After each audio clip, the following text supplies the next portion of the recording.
We have a new 737. The 737-600 by PMDG has been released for Microsoft Flight Sim at a very affordable price that, to be honest, I didn't expect. We've also got an update with the 737-700 and a bit more Microsoft Flight Sim news for you all today. But first, I just want to say thank you. We've hit 20,000 subscribers. When I started YouTube over 2 years ago now, I never imagined getting here. I just did it as a hobby on the side. I never thought it would get to this, so thank you to every single one of you. I hope you enjoy my content, and I'm going to try and keep going for as long as I can with it. To everyone that's liked, commented, subscribed, donated, sent me emails, given me information, invited me to events, that sort of thing, and just watched my videos, thank you so much. It really does mean a lot. But without further delay, let's get right into the news.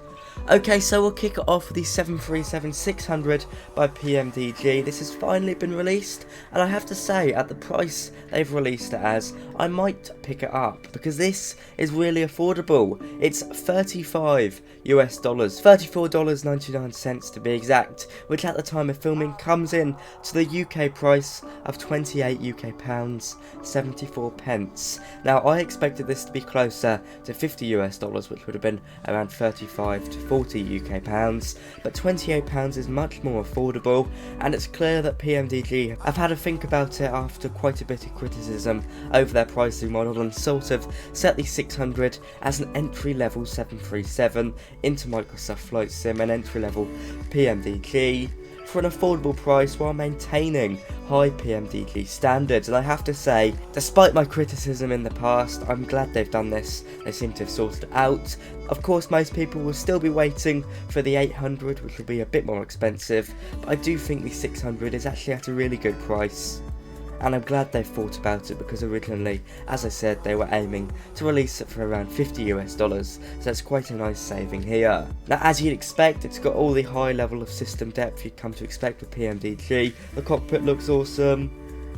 We've seen it before, and you can check out some previews on YouTube. I'm not going to feature them here, I'm just going to show the PMDG provided screenshots. I think that's fair.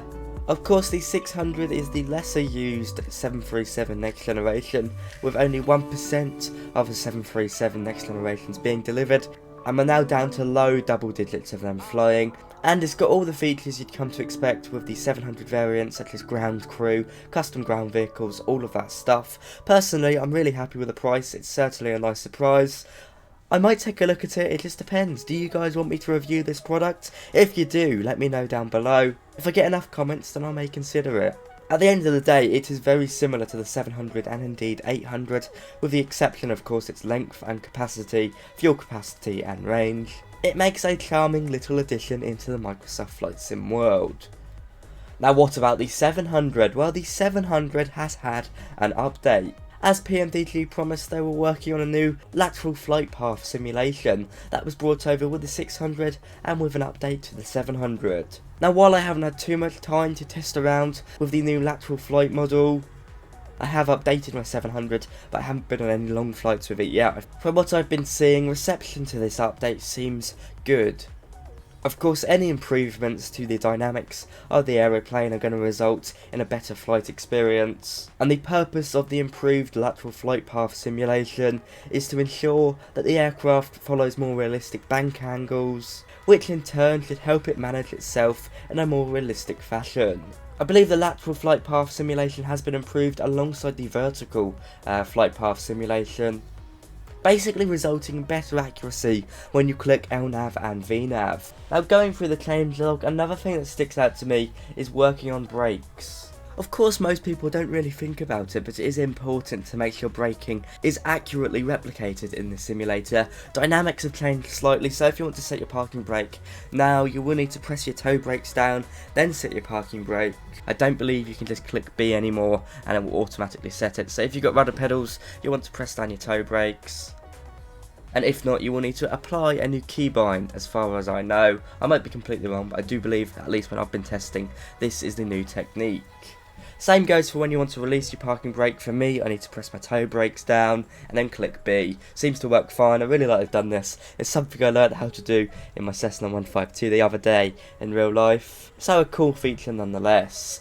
Now I bring you a freeware project that someone sent me on Discord. I do like to shout people out when I have faith in their project. This is a new H135. Now of course we've already got one of these from Microsoft Flight Sim, a really awesome one. But it's always nice to have a bit of competition that improves the whole sim for everyone, and importantly this one eventually will come along with a Steam gauge. It's still relatively early days for this project. They do have a tight and ambitious schedule, but modelling so far seems to be awesome.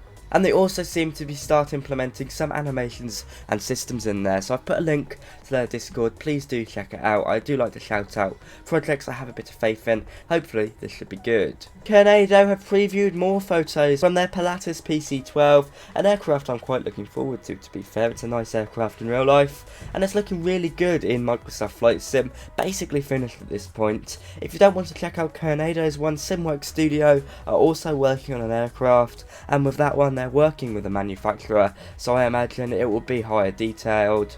Carenado aren't known for the best aircraft, but their aircraft are always great value. But if you want a study level PC-12, please do wait for the SimWorks Studio one. You'll be more impressed with theirs, I'm sure. Although both will be great options. Of course I use the term study level sparingly because I do think it's a bit of a iffy term. What exactly is study level? Basically SimWorks Studios aircraft will be of higher system depth than Carenado's one. That's just how it is. If you look at SimWorks Studios Kodiak, it was absolutely awesome. But I still think Carenado should do an awesome job with their PC-12. Just from the screenshots it looks beautiful. Of course it really is up to you, but that's just my opinion. I do believe the Carenado PC-12 will be coming over to Xbox. Moving over to some DC Designs news, they've released some more screenshots of their beautiful Harrier 2, the AV8.